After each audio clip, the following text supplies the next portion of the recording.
सतेज चषक खंडोबा तालीम मंडळाचा दमदार विजय, उपांत्य फेरीत दिमागदार प्रवेश. पाठाकडील तालीम मंडळ आयोजित व डी.वाय. पाटील ग्रुप पुरस्कृत सतेज चषक फुटबॉल स्पर्धा सध्या शाहू स्टेडियमवर रंगतदारपणे सुरू आहे. आज दुपारी 4 वाजता झालेल्या सामन्यात खंडोबा तालीम मंडळाने संयुक्त जुना बुधवार मंडळावर तब्बल 5-0 असा एकतर्फी विजय मिळवत उपांत्य फेरीत दिमागदार प्रवेश केला. सामन्याच्या सुरुवातीपासूनच खंडोबा तालीम मंडळाने आक्रमक खेळ करत प्रतिस्पर्ध्यांवर दबाव निर्माण केला. 28व्या मिनिटाला विष्णू टी.एम. याने शानदार गोल करत संघाचे खाते उघडले. त्यानंतर लगेचच 29व्या मिनिटाला कुणाल दळवीच्या अचूक पासवर प्रताप याने दुसरा गोल नोंदवत आघाडी वाढवली. पूर्वार्ध संपण्याआधी 44व्या मिनिटाला विष्णूच्या पासवर रोहित जाधव याने तिसरा गोल करत संघाला 3-0 अशी भक्कम आघाडी मिळवून दिली.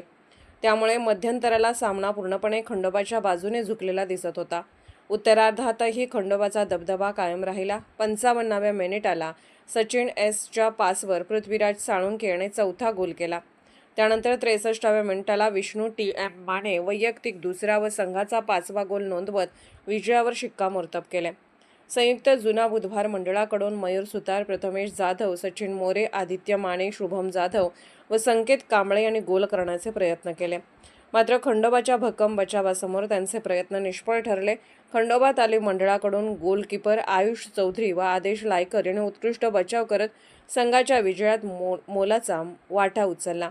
एकूणच खंडोबा तालीम मंडळाने सर्वांगीण खेळाचे प्रदर्शन करत 5-0 अशा मोठ्या फरकाने विजय मिळवला आणि उपांत्य फेरीत आत्मविश्वासाने प्रवेश केला.